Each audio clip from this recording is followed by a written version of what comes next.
ଯାଇଛନ୍ତି ସମ୍ବିଧାନର ବ୍ୟବସ୍ଥା ଭିତରେ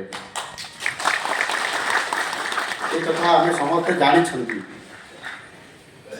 ଏଣୁ ଆଜି ଯେତେବେଳେ ଆମେ ଆଜିର ପରିସ୍ଥିତିରେ ମଧ୍ୟ ଆଜିର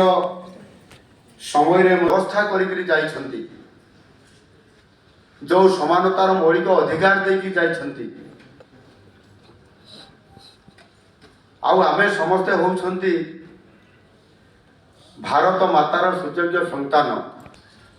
ଏବଂ ଏ ଅଧିକାରକୁ ନେଇକିରି ଥିବା କାରଣରୁ ସେଥିରେ ସମ୍ବିଧାନର ବ୍ୟବସ୍ଥାରେ ମଧ୍ୟ ଏ ଭାରତୀୟତାର ଯାହା ବି ମୌଳିକତା ଅଛି, ଜାତି ଧର୍ମ ବର୍ଣ୍ଣ ଲିଙ୍ଗ ଭେଦ, ଆଉ ଆମେ ସମସ୍ତେ ଭାରତୀୟ। ଆଜିର ଏଇଠି ଯେଉଁ ଏବଂ ଆଜି ଆମେ ଗୋଟେ ନିର୍ଦ୍ଦିଷ୍ଟ ସ୍ତରର ନିର୍ଦ୍ଦିଷ୍ଟ ବର୍ଗର ଅର୍ଥାତ୍ ଏଠି ଆମେ ଜନଜାତି କର୍ମଚାରୀ ଅଟନ୍ତି, ଜାତୀୟ ଅନୁସୂଚିତ ଜନଜାତି ବର୍ଗର ଆମେ ସାମଗ୍ରିକ ବର୍ଗର ଆମେ ନୁହଁ। ଆଉ ଆମ କର୍ମଚାରୀଙ୍କ ଭିତରେ ଆମେ ଯେଉଁ ପରିଷଦ ଅଛି, ଏ ପରିଷଦ ଆଧାରରେ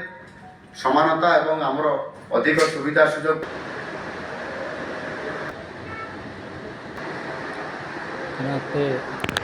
रवींद्र भवन एनेकाम डकोते रवींद्र भवन एनेकाम डकोते रवींद्र मंडप